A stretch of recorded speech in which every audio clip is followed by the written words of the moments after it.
Kid review here of gaming and toys. Today we've got the latest Hasbro figures, 3 3/4 inch figures, as you can see here on the vintage card back. So this is part of the series that are the vintage look. However, these are new figures that just were released in 2018. As you can see right here, I've got them, starting with the Kylo Ren from the Force Awakens.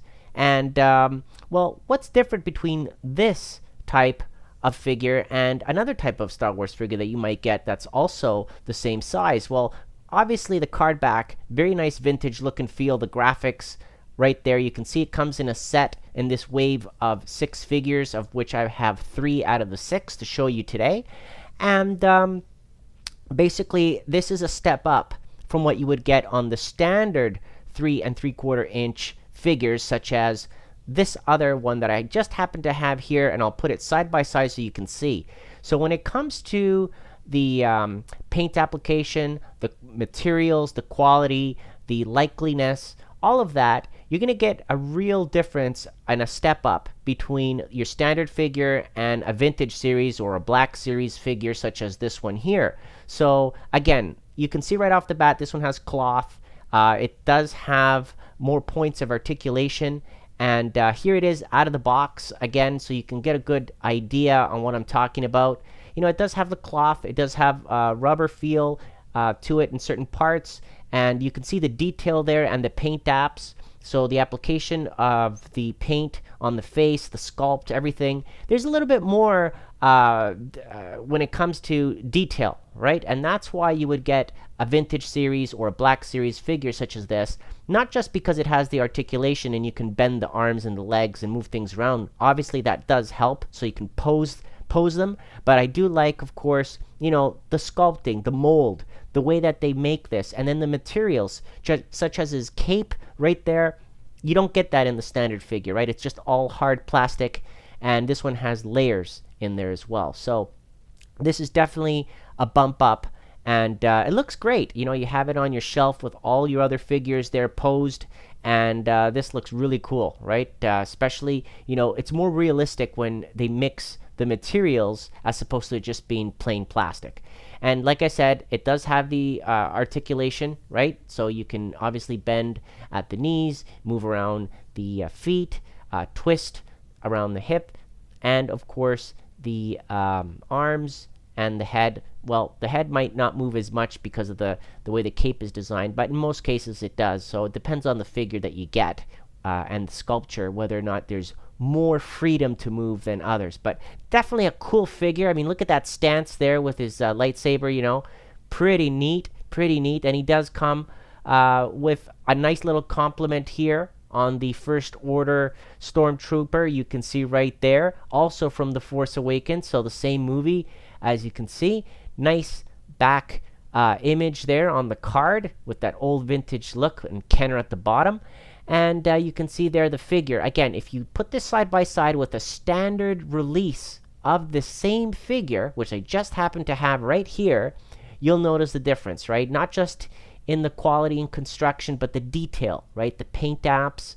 You'll notice that this vintage series card looks more realistic than the other one. The other one, you know, isn't painted as well. They didn't give the level of detail that this one has. So we're going to free him out of the box in just a second to take a peek, and then you can see what I'm talking about. There's the Disney Hasbro logo at the bottom, as you can see.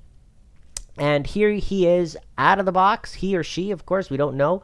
But again, these figures have more points of articulation around the elbows, the arms, you know, the head, the swivel. Comes with a nice little pistol, as you can see here, the tiny little pistol, which does attach to his holster on the side of his leg, and I'll show you that in just a moment. So that's pretty neat. I always look for these little details, right? When you get figures such as this, yeah, sure, it's great to have them pose and stand there holding their pistol, a gun, or whatever it is that they have, accessory, but it's always nice if they're able to put it in a pocket, put it in a holster, carry it on their back, you know, different things like that, so you can obviously have better role-playing and realism with the figures. Here is what I'm talking about when it comes to the paint application. You can see there's a lot more detail there in black. They've done a lot more touch-ups in there so that it looks more complete, more realistic. There's the blaster, of course. Like I mentioned, it comes with the two, the pistol and the blaster. And the pistol just attaches right here. There's like a little peg hole right there. You just fasten it in there like that, okay? And then, of course, you can figure out, how you want to have your guy here posed, or what do you want him to do, right? So, again, flexible. There's a lot of movement that you can do with these types of figures. They're not stiff and rigid and just forced to be in one specific type of pose. So that's why I love vintage figures the most, and the Black Series. Now this one here, no different, but it's brand new, the Supreme Leader Snoke, as you can see here. So I do not have a previous different type of figure to show and compare against. But this guy, I tell you, he's one ugly looking fellow. And when I mean ugly, I mean it in a good way. I mean, look how cool and creepy he looks. So again, there's other figures that come in this wave. I didn't get the rest, but I'm really glad to get this one because this villain, come and gone, that he has was pretty cool to see while we had them there.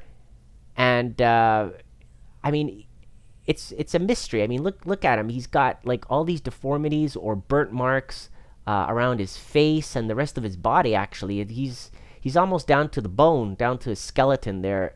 It's pretty creepy, actually, but very, very detailed for such a tiny little figure, 3 3/4 inch figure.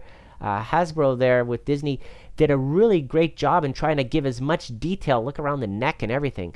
So again, these figures, it's a level up because you're going to get the cloth, you're going to get rubber, you're going to get plastic, you're going to get different materials there to make this look more realistic. Definitely like his robe or gown, however you want to call that. They're fastened by that belt, as you can see, and he's got some neat looking jumper suit or pajamas or something underneath there for comfiness. Lots of articulation, like I mentioned, around the legs, around the hips, everything right there, loosey-goosey. It's very good. You can have this guy probably posed in a million different positions, so that's pretty neat. He's definitely flexible for a Sith Lord, I guess, if you want to call it. So there you have him, using the Force there to do his bidding. Look at that ring that he's got there. I don't know if you noticed that on his finger. There's a little ring. So, whoops, there we go. Let's see if I can get it to focus on the ring a little bit better for you guys. But yeah, that's pretty neat. I mean, I love, this is the type of figure that you just want to have him pose there, showing off the ring or lifting his arms, kind of like do my bidding, and kiss the ring type of thing, So that's pretty cool looking. I mean, it's creepy but cool at the same time. So there you have him right there. And neat little set of 3 figures that I showed you out of the 6 from Hasbro. Which one is your favorite? Comment below. Let me know what you think. Thumbs up, please, on this video. Love my Star Wars figures, and I'd like to thank Hasbro for providing this triple bunch of great-looking figures. Again, Kylo Ren, we've got the First Order StormTrooper, and the Supreme Leader Snoke. Comment below again, and thank you for watching.